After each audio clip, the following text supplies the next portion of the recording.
La acción nunca se detiene en la sede de distribución regional de FedEx, ubicada en el Aeropuerto Internacional de Oakland, en California. Es el centro de esta gigante empresa de envíos para la región del Pacífico. 1.700 empleados y un sistema de bandas transportadoras de última tecnología distribuyen alrededor de 85 millones de paquetes al año. Todos los días pasan por esta sede más de 250,000 paquetes. En un mes usamos entre 450 y 500,000 horas kilovatio de electricidad. A fin de satisfacer esta demanda de electricidad, FedEx decidió construir su propia planta eléctrica. Es silenciosa, no tiene partes movibles y está convenientemente ubicada en el techo. Aprovechando la abundante luz solar del lugar y 7.525 metros cuadrados de espacio sin usar en el techo, FedEx contrató a Sharp Solar para que diseñara este sistema de electricidad fotovoltaica en 2005. Actualmente este satisface el 80% de las necesidades de electricidad de la sede. Es un sistema de 904 kilovatios. Es muy grande. Quizás sea el sistema solar de techo sobre un edificio comercial más grande del estado de California. Consta de unos 5.700 módulos solares y utiliza alrededor de 300,000 células de silicio. Cuando la luz solar alcanza una célula de silicón, estimula unos electrones que se liberan para formar una corriente eléctrica. Puntos metálicos de contacto canalizan esa corriente y completan el circuito. Normalmente, 40 células solares conforman un módulo. A su vez, varios módulos juntos conforman una formación. Se reúne la energía de estas formaciones y se pasa a través de un convertidor que transforma la corriente directa en corriente alterna. Y eso es todo. En una fracción de segundo, la luz solar queda convertida en electricidad, suficiente para impulsar toda la actividad que ocurre abajo. Puede hacer funcionar desde un bombillo sobre un escritorio hasta el sistema de distribución en su totalidad. Una de las grandes ventajas de la energía solar en aplicaciones comerciales es que, típicamente, el sistema produce la máxima cantidad de electricidad justo cuando los precios del servicio están más altos, es decir, a mediodía, la hora en que el sistema genera más electricidad de la que usa el edificio. Entonces, la electricidad regresa a la red y coloca el medidor en una frecuencia más baja. Además, el sistema no requiere prácticamente de mantenimiento. Eso nos complace mucho y es otra manera en que FedEx logra reducir su impacto ambiental sin dejar de proveer un servicio excelente. ¿Qué tipo de beneficio ambiental puede proveer un techo así? A lo largo de sus 25 años mínimos de vida útil, este compensará un total de 10.000 toneladas de dióxido de carbono. Esto equivale a sacar 2.100 autos de circulación. En una economía que soporta la carga de los costos de un petróleo y un gas natural cada vez más escasos, en un planeta que ya siente el impacto del cambio climático producido por los combustibles fósiles, la revolución tecnológica a impulsar es la de la energía renovable. Yo diría bienvenidos al siglo XXI. Las cosas van a cambiar. La energía sustentable es algo que interesa a nuestros hijos y a la mayor parte del público en general. Y la energía renovable debe necesariamente ser parte de la solución. La luz solar, el viento, el agua, el calor geotérmico y la biomasa son, en esencia, recursos ilimitados.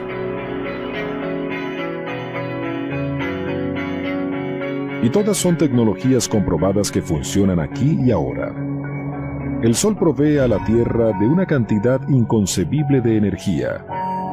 En una hora, la Tierra recibe del Sol más energía de la que usa la raza humana entera en un año.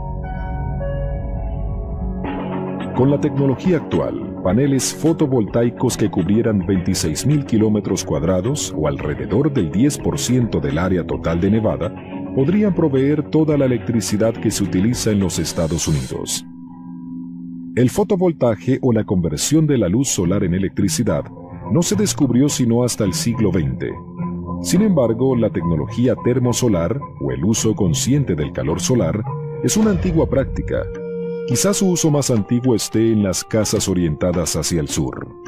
Ciertas culturas antiguas, como los indios Anasazi del suroeste de los Estados Unidos, diseñaban sus edificaciones con una orientación hacia el sur a fin de maximizar el calor que recibían del sol. Este se mantiene bajo en el horizonte sur en los meses de invierno. En verano, cuando el sol está en lo más alto, el acantilado que se elevaba detrás de las casas proveía una refrescante sombra. Este sigue siendo un diseño común en la actualidad. Los griegos construyeron ciudades enteras posicionando las calles de manera que cada casa pudiera aprovechar la luz solar durante el invierno y evitarla en verano. Los romanos fueron un poco más allá y descubrieron que el vidrio transparente capturaba el calor solar. Así que cubrieron sus ventanas con vidrio para hacer lo que ellos llamaban hornos solares. 2 milenios más tarde, en el siglo XIX, nació el equivalente de esta tecnología, el calentador de agua solar de techo que atrapaba los rayos del sol en un recolector de vidrio y calentaba el agua rápidamente en el interior de tubos de agua aislados. Para comienzos del siglo XX, el 30% de los hogares en Pasadena, California, utilizaban calentadores de agua solares. El mismo concepto se utiliza actualmente para proveer agua caliente a millones de personas a un bajo costo, incluso en climas fríos y nublados. En casi todos los hogares, la electricidad proveniente del gas natural se utiliza principalmente para calentar agua. Usar el sol para hacer esto es mucho más económico. La energía térmica solar también puede producir electricidad a un bajo costo. Las plantas solares gigantes como esta ubicada en el desierto Mojave de California no utilizan paneles fotovoltaicos para convertir la luz en electricidad. En lugar de ello, estos espejos concentran los rayos solares sobre un fino tubo de absorción que corre sobre sus puntos focales. Dentro del tubo hallamos un aceite sintético que recibe el calor intenso. Llega a unos 1000 grados centígrados. Les recomiendo que nunca pongan la mano sobre el foco de uno de estos espejos, porque les abrirá inmediatamente un agujero en la piel. El aceite caliente hace hervir agua, creando un vapor que hace girar unas turbinas.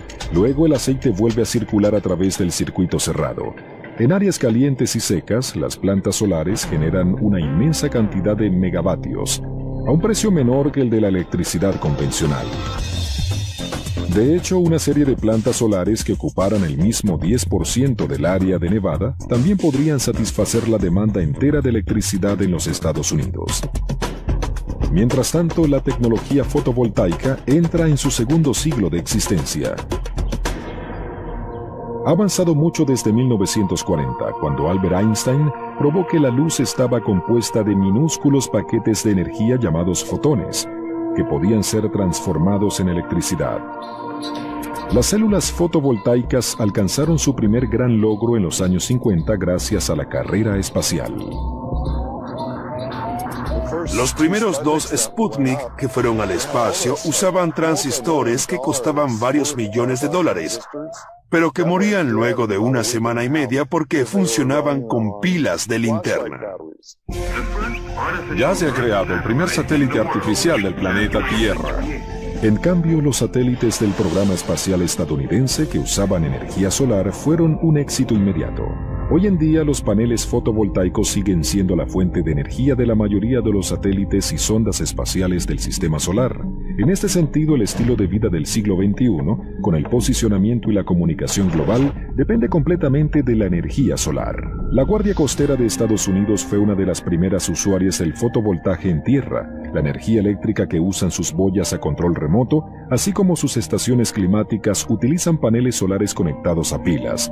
En la década de los 70 y 80, los paneles solares hicieron un trabajo heroico durante una de las peores sequías que hayan afectado a África. Se utilizó energía solar para bombear agua desde 12 metros de profundidad, salvando así muchas vidas. De hecho, uno de los usos más valiosos del fotovoltaje hoy en día es el suministro de agua potable en el tercer mundo. Para aquellos que ya están conectados a la red de electricidad, el fotovoltaje se está haciendo cada vez más viable. En Estados Unidos, una casa de 2 habitaciones en los suburbios recibe suficiente energía en el techo como para satisfacer 1 o 2 veces su demanda de electricidad. Para que el sistema solar funcione no hace falta tanto sol. El programa de energía solar más exitoso del mundo se encuentra en Alemania, donde hay menos luz solar que en Seattle. Por ahora, los paneles fotovoltaicos siguen siendo costosos. El costo de la electricidad solar es de 2 a 5 veces mayor que el de la electricidad tradicional. Sin embargo, los dueños de casa conectados a la red de energía solar pueden vender electricidad a la compañía de su área en horas pico a un precio elevado. Los sistemas sí se pagan solos. Es posible recuperar la inversión en 4 o 5 años, pero generalmente para sistemas residenciales se recupera en 10 a 12 años.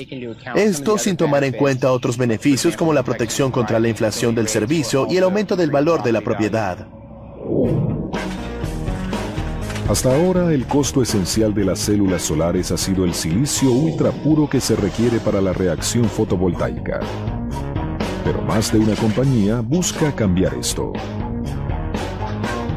La industria del fotovoltaje se basa principalmente en baldosas de silicio con las que se fabrican células solares altamente eficientes, pero esas baldosas son muy costosas. Nanosolar utiliza finas láminas de un material fotoactivo en lugar de esas costosas baldosas. En lugar de usar silicio, la compañía Nanosolar de Palo Alto utiliza una combinación de elementos semiconductivos. Tenemos cobre, indio, galio, azufre y selenio. Como es muy largo decirlos todos, los abreviamos diciendo CIGS. CIGSS. Es un material hermoso que absorbe la luz solar con mucha facilidad, por lo que podemos usar capas muy finas. Tan finas que el material de absorción se fabrica a muy pequeña escala. Luego se imprime, literalmente, sobre un substrato de papel de aluminio como tinta fotovoltaica. En esta máquina experimental, el papel de aluminio se desplaza muy lentamente, pero se pueden construir máquinas similares capaces de operar a cientos de metros por minuto.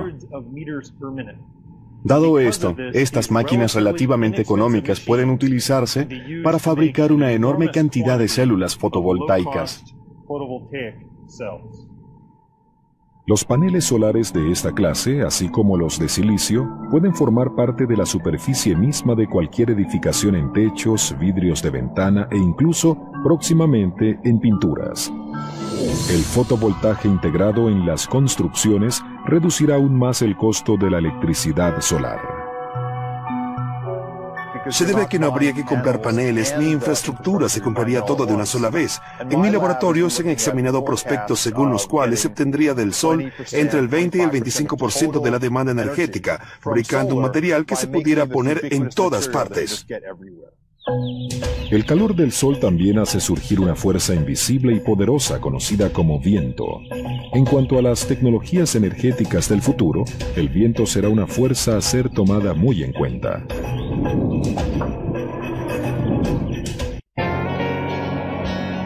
Entre las redondas colinas del centro del estado de Nueva York se encuentra el Fenner Wind Project de Enel North America.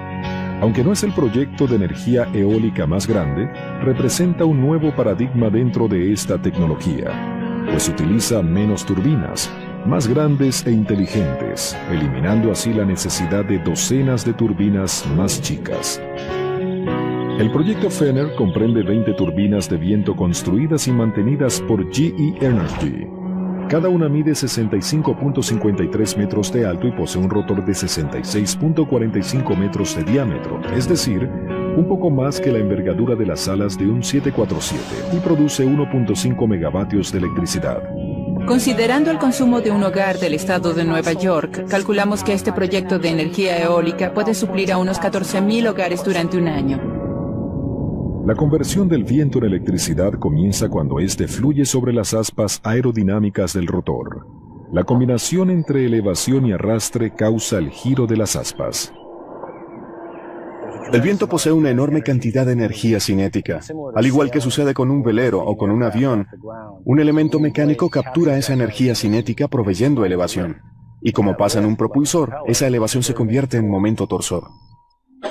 Ese inmenso momento torsor se pone en acción dentro de la planta eléctrica de la turbina, ubicada a 61 metros del suelo. Las aspas recogen la energía del viento y la convierten en energía mecánica que se transmite por un eje principal hasta la caja de velocidades. Allí se pasa de una revolución a unas 70 revoluciones y esa nueva energía sale por un segundo eje y entra en este generador, que es el que produce la electricidad. El generador opera a 850 hasta 1400 revoluciones por minuto. Desde el generador, la corriente eléctrica baja hasta unas líneas de transmisión ubicadas bajo tierra y luego hasta la red de electricidad. El principal reto para la energía eólica es el hecho de que el viento no sopla todo el tiempo, en todas partes. La solución ha sido diversificar las ubicaciones de las turbinas y orientarlas en dirección del viento. Controles computarizados pueden girar la turbina entera hasta 360 grados a fin de atrapar el viento prevaleciente. Dichos controles también pueden redirigir las aspas separadamente para colocarlas en una posición óptima según el viento. Podemos mover cada aspa por separado. Todas ellas se colocan justo en la posición que indicamos y la mantienen. Cada turbina se alinea sola con el viento sin necesidad de la intervención humana.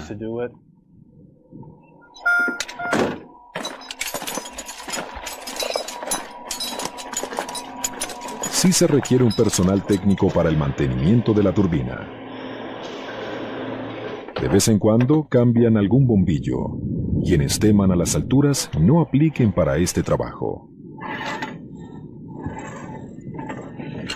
Tal vez tengo la mejor vista desde mi oficina en todo el condado de Madison. Solo miren desde aquí arriba, es absolutamente precioso. Es frecuente llamar a un grupo de turbinas de viento siembra eólica. En el caso del proyecto Fenner, Nueva York, el terreno es realmente agrícola. Los dueños de esta tierra son agricultores locales como Donna Griffin. Para ellos apoyar a la ecología ha resultado una buena manera de ganar dinero. Tenemos un contrato con ellos, nos pagan por la producción de cada turbina. Es otra siembra que cosechamos, pero es mucho más fácil que nuestros otros cultivos. El viento es gratis. Mientras la turbina siga girando, sabemos que van a pagarnos. Desde Nueva York hasta Dakota del Norte, las tierras de cultivo y los campos baldíos estadounidenses se están convirtiendo en plantas eléctricas impulsadas por el viento. Los recursos eólicos de Estados Unidos están entre los mejores del mundo. Para que se hagan una idea, los estados de Dakota del Norte y Dakota del Sur por sí solos tienen en teoría suficiente viento como para abastecer a todo el país. El reto sería organizar la transmisión y la distribución, pero en el centro del país los recursos eólicos son inmensos. También lo son a lo largo de ambas costas. La agricultura y la energía eólica tienen una larga historia juntas. De hecho, los mayores avances en tecnología eólica se han hecho en granjas. Los famosos molinos de viento holandeses que aparecieron en 1390 vieron muchas innovaciones a lo largo de los siglos. Entre estas, los pequeños planos sobre sus ligeras aspas de madera, que mejoraron notablemente el arte de la elevación aerodinámica.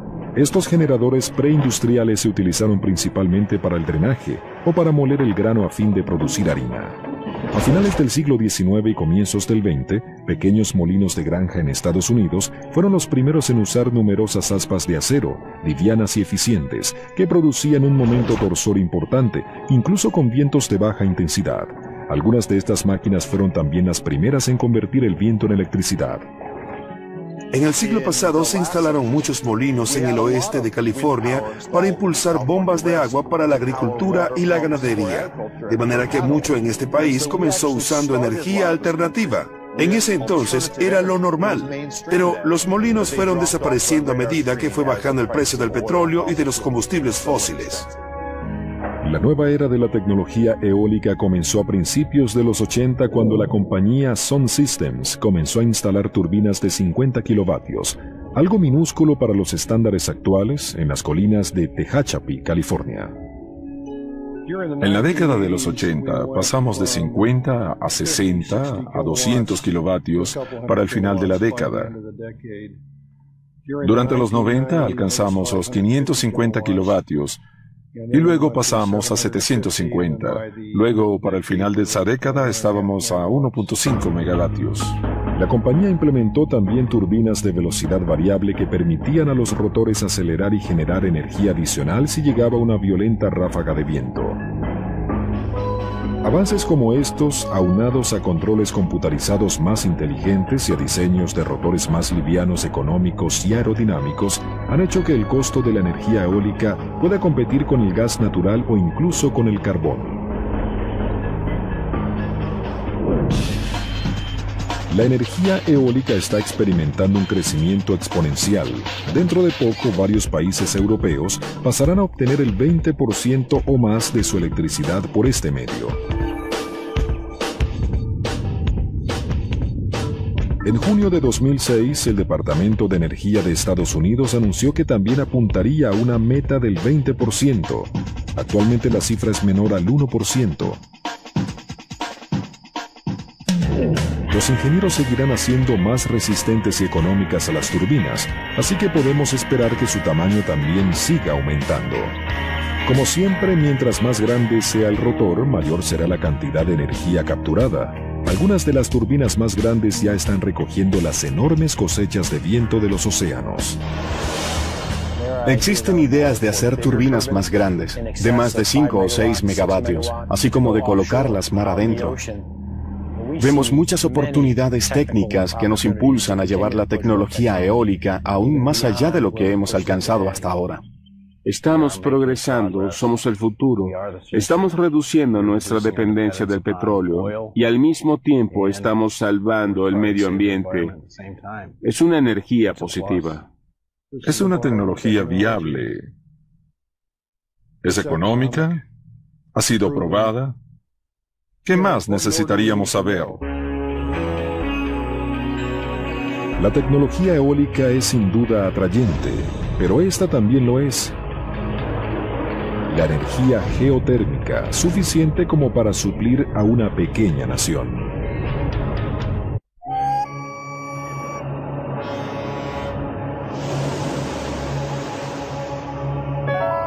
Una pequeña nación insular rodeada de volcanes y ubicada justo debajo del círculo ártico ha emergido como líder mundial en energía renovable.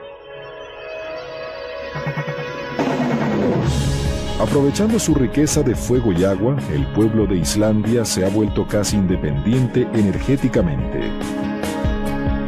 Abundantes lluvias y el derretimiento de los glaciares proveen una energía hidroeléctrica que representa el 80% del consumo de la nación. Esta agua también baja hasta una superficie porosa bajo tierra y continúa hasta unas rocas que el magma calienta y que se encuentran cerca de la superficie en Islandia. Tal colisión da como resultado géiseres, fumarolas, agujeros humeantes y la fuente renovable conocida como energía geotérmica. La gente de Islandia lleva siglos usando el agua caliente geotérmica para lavar la ropa y bañarse. Pero no fue sino hasta mediados del siglo XX que sus ingenieros comenzaron a explotar el recurso a una escala lo suficientemente grande como para reemplazar los costosos combustibles fósiles importados. Para nosotros es un recurso nativo, indígena.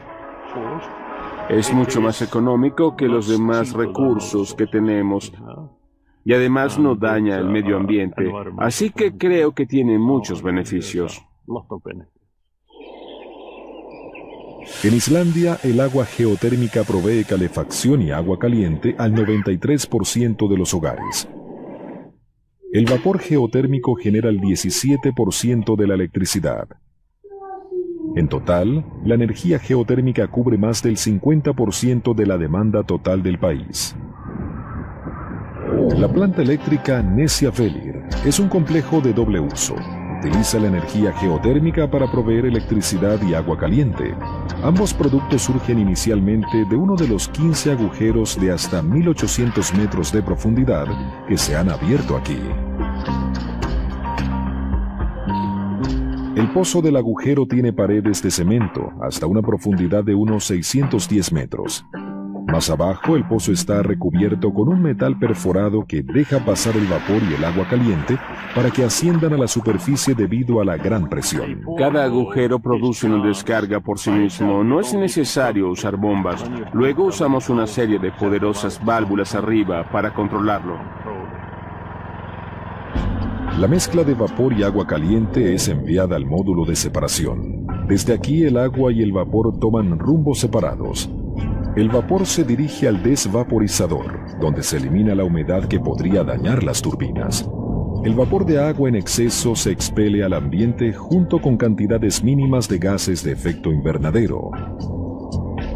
En el transcurso de un año, esta planta emitirá 12.000 toneladas de tales gases, es decir, la misma cantidad que una planta que utilice carbón emite en 5 días. Una planta geotérmica de electricidad funciona exactamente como cuando se utiliza carbón para hacer girar una turbina, pero en este caso se utiliza un vapor natural.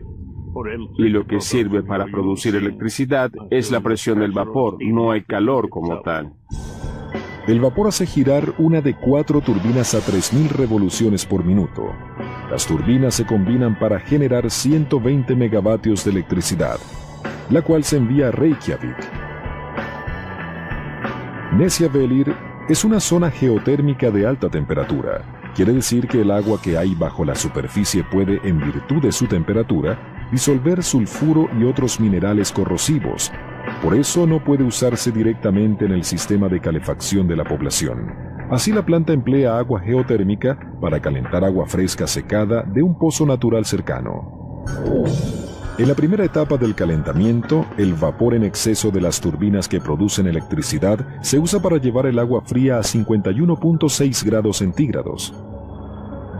125 grados Fahrenheit no es suficiente para nosotros, así que debemos calentar el agua un poco más, hasta 86 grados centígrados. Eso equivale a unos 187 grados Fahrenheit. Esto lo hacemos en un intercambiador de calor.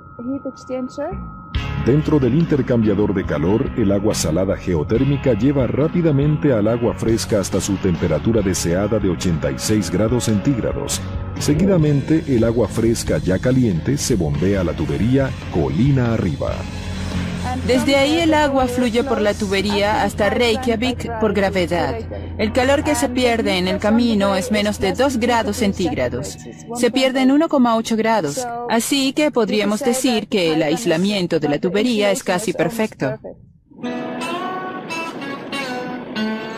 Luego de proveer agua caliente y calefacción, esta fuente de energía geotérmica aún tiene calor suficiente para derretir la nieve de las aceras en invierno, pasando por debajo del pavimento. Además permite a cientos de viveros cultivar frutas frescas y vegetales. Incluso el agua geotérmica salada encuentra otros usos. El agua que fluye de la planta geotérmica islandesa, única en el mundo de las plantas de energía, provee un agua tibia y rica en minerales a la Laguna Azul, un spa sumamente popular. El gobierno de Islandia se ha puesto una ambiciosa meta a largo plazo: convertir todos los autos de la nación e incluso su flota de pesca para que funcionen con hidrógeno ecológico producido con energía geotérmica e hidráulica. Si ese día llega, Islandia habrá cubierto todas sus necesidades energéticas usando recursos renovables. Islandia no es el único lugar de la Tierra rico en recursos geotérmicos. En general, donde quiera que haya actividad volcánica, habrá energía geotérmica. Un estudio estima que 865 millones de personas que viven en regiones volcánicas, desde Japón hasta Idaho, podrían obtener su electricidad por medio de este recurso. Eso representa el 17% de la población global. Pero existe otra forma de energía geotérmica, menos exótica, que cualquier dueño de casa puede aprovechar. Se conoce como energía geotérmica de suelo. En casi todo el mundo, a unos 2.50 metros bajo la superficie, se encuentra aire a una temperatura estable de entre 10 y 24 grados centígrados. A fin de capturar ese aire, se abre una trinchera debajo de la construcción y se coloca una tubería. un líquido anticongelante que se hace circular por medio de una pequeña bomba eléctrica. Pasa a través de los tubos. En verano, el líquido saca el calor de la casa, dejando entrar el aire más fresco. En invierno, el aire más caliente del suelo calienta el líquido y este entra en la casa, más fría. Se trata, en efecto, de un intercambiador de calor subterráneo. En la medida en que sigan aumentando los precios del aceite de calefacción y del gas natural, más personas comenzarán a recurrir a este sistema. Y al igual que todos los demás recursos renovables, la energía geotérmica estará ahí esperando. La tecnología renovable tiene sin duda lo que hace falta para proveer electricidad y calefacción. Pero, ¿qué tiene que decir sobre el futuro del automóvil? Desde siembras de etanol hasta autos eléctricos, es un acalorado debate.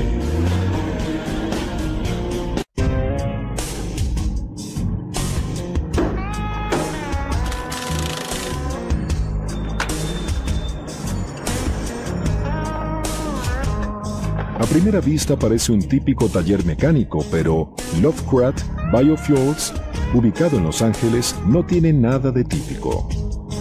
En apenas 3 horas, y por $200, ellos hacen que un motor de diésel funcione con aceite vegetal, 100% estadounidense. También pueden funcionar con biodiesel, aceite mineral, queroseno, aceite de caja y aceite de motor. No es deseable que el motor funcione con todas estas opciones, pero después de la conversión tiene esa capacidad. El petróleo, que representa el 30% del gasto energético mundial, es cada vez más escaso. Por tanto, no sorprende ver a los clientes alineándose para cambiarse a otro tipo de combustible que sea renovable.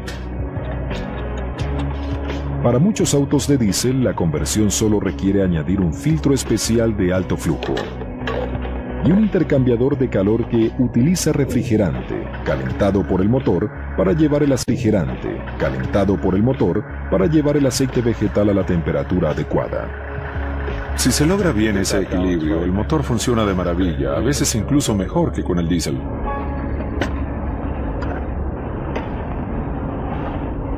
El mejor combustible es el aceite vegetal usado, ya que el proceso de fritura elimina el agua que pueda haber dentro del aceite. Así, quien hace un trato con un restaurante para llevarse el aceite usado, libre de costo, se ahorra una fortuna. Esto se debe a que así el restaurante evita pagar el costo de desechar el aceite y el conductor obtiene combustible gratis. El aceite vegetal nuevo funciona casi tan bien como el usado. Al parecer el mejor es el aceite de semilla de algodón, pero el de soya es el más fácil de conseguir, funciona de maravilla y es el más barato. Así que preferimos el aceite de soya, puede servir a los agricultores, mantiene el dinero dentro de la economía estadounidense y ya cuenta con una infraestructura. Aunque la idea de que un auto funcione con aceite de cocina pueda parecer graciosa, el combustible de aceite vegetal es parte de la solución a un problema realmente serio. Casi el 20% de los gases de efecto invernadero que producen el recalentamiento global provienen directamente de los automóviles. Además de ser renovables, los biocombustibles, desde el aceite vegetal hasta el biodiesel y el etanol, tienen al menos 2 ventajas ambientales sobre la gasolina. Sus emisiones son menores en cantidad y menos tóxicas, y lo que es más importante, su emisión de carbono podría verse compensada por el carbono que el propio biocombustible extrajo de la atmósfera cuando era una planta. El biodiesel, que se fabrica de los aceites grasos de la planta, y el etanol, un combustible alcohólico destilado del azúcar de la planta, son los biocombustibles más populares del momento y provienen de la historia misma de los automóviles. Rudolf Diesel construyó su motor para que funcionara con aceite de cacahuate. Henry Ford diseñó el modelo T para que funcionara con etanol. Luego entró a la escena el petróleo y apareció la gasolina, que era mucho más económica que el etanol. En ese entonces no éramos tan eficientes produciéndolo.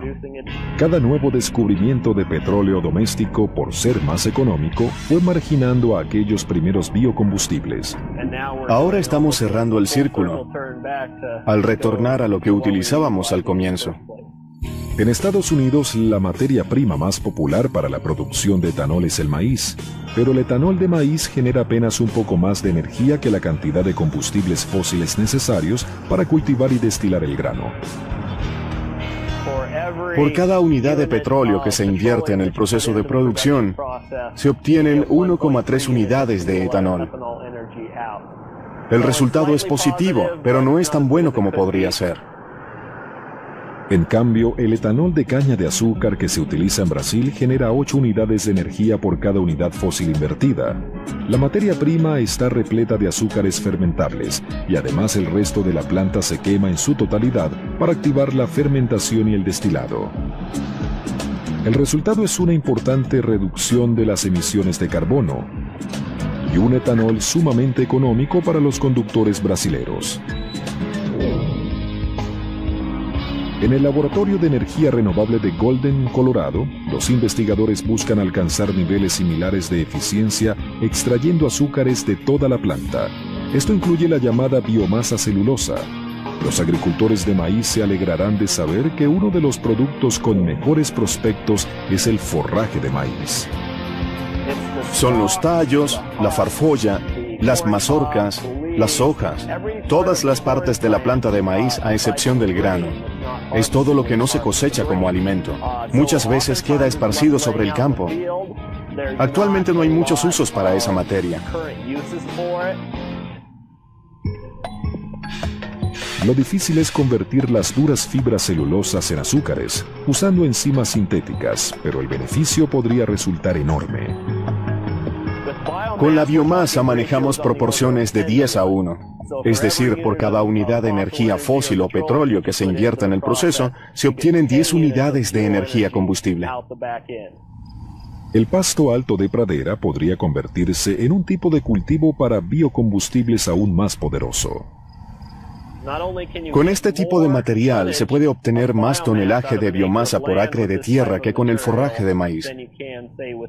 Pero también tiene muchos otros beneficios. No requiere tanta agua ni fertilizante para crecer y crece muy rápidamente. Se puede cultivar 1 o 2 veces al año y puede crecer dentro de un área geográfica muy amplia, desde Dakota del Norte hasta Texas en el sureste. Los biocombustibles no son la única manera en que la energía renovable puede hacer más ecológico el automóvil. También existe la red de electricidad. Este es un híbrido enchufable. Al igual que otros híbridos, funciona con un motor de gasolina y un motor eléctrico impulsado parcialmente por el momento del frenado.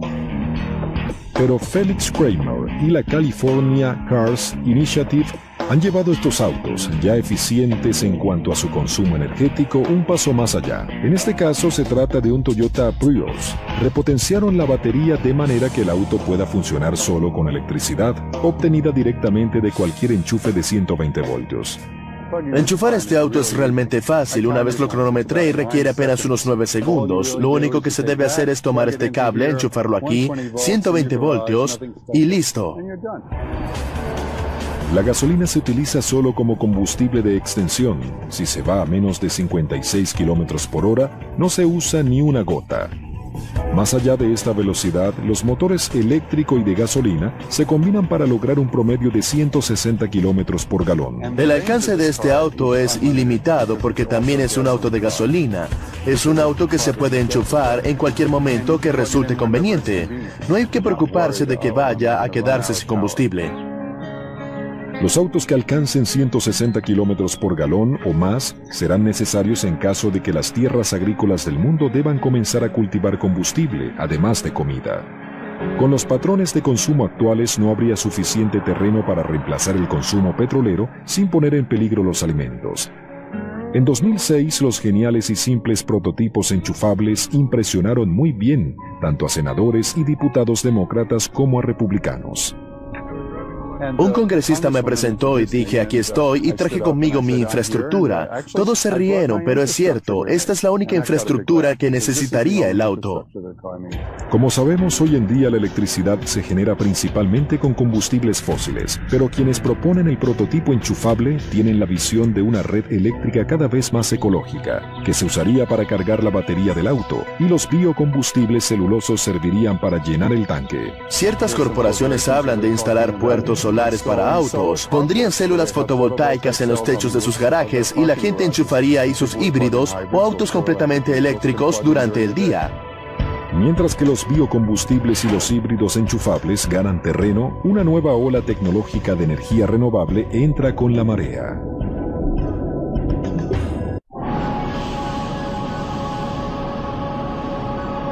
Aunque los océanos cubren más del 70% de la superficie terrestre, apenas hemos comenzado a aprovecharlos directamente como fuente de energía. Es posible que estos generadores marinos nos abran las puertas hacia una fuente pura e ilimitada de energía. La energía hidroeléctrica fue la gran fuente de energía renovable del siglo XX y seguirá proveyendo gigavatios de electricidad. Sin embargo, la mayoría de los ríos importantes del mundo ya están represados, de manera que el futuro de la energía hídrica está en el mar. De entre las diversas tecnologías que capturan la energía oceánica, la descarga de marea es la más cercana en diseño a la energía hidráulica tradicional. El sistema consiste en una represa que recoge agua de la marea alta, hasta que haya suficiente potencial para generar energía. Luego, el agua sale a presión a través de unas turbinas cuando hay marea baja. La represa más grande y antigua de este tipo en el mundo se llama la Rance. Ubicada en Francia, comenzó a producir energía en 1966. Hoy en día aún provee electricidad para 240.000 hogares.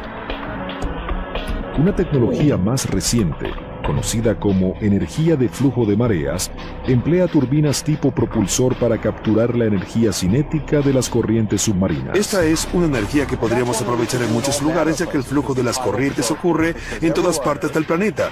Recoger esas energías podría hacerse muy bien y ni siquiera tendría que ser en la superficie. El problema es que el ambiente marino es bastante difícil de manejar. Ocurre la oxidación y las partes están siendo constantemente golpeadas de un lado a otro. Con frecuencia el costo de manejar esos factores en términos de reparaciones puede ser bastante elevado, pero estamos viendo nuevos adelantos en ese sentido. Muchos de esos adelantos están ocurriendo en las Islas Británicas, donde algunas compañías como Marine Current Turbines están pensando en grande. Hunden inmensos pilares en el suelo marino y dejan que las turbinas cumplan su función. La cantidad de energía que se obtiene de una turbina es directamente proporcional a la densidad del fluido que pasa a través de ella. Así, una turbina de agua tiene varios cientos de veces más energía que una turbina de aire.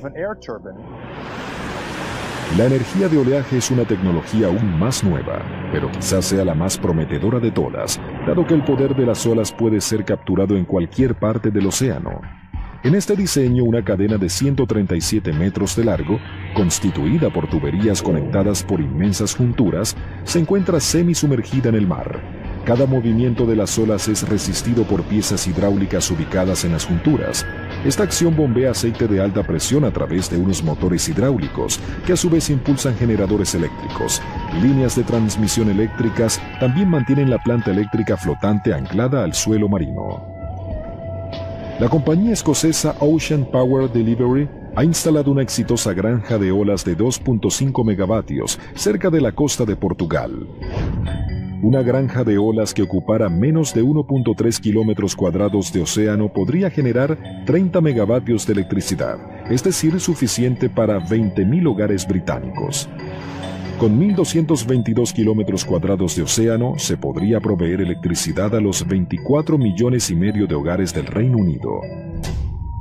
Cada región de la Tierra tiene sus propios recursos renovables, desde el vasto potencial eólico de Dakota del Norte hasta la enorme cantidad de energía solar que hay en el Sahara.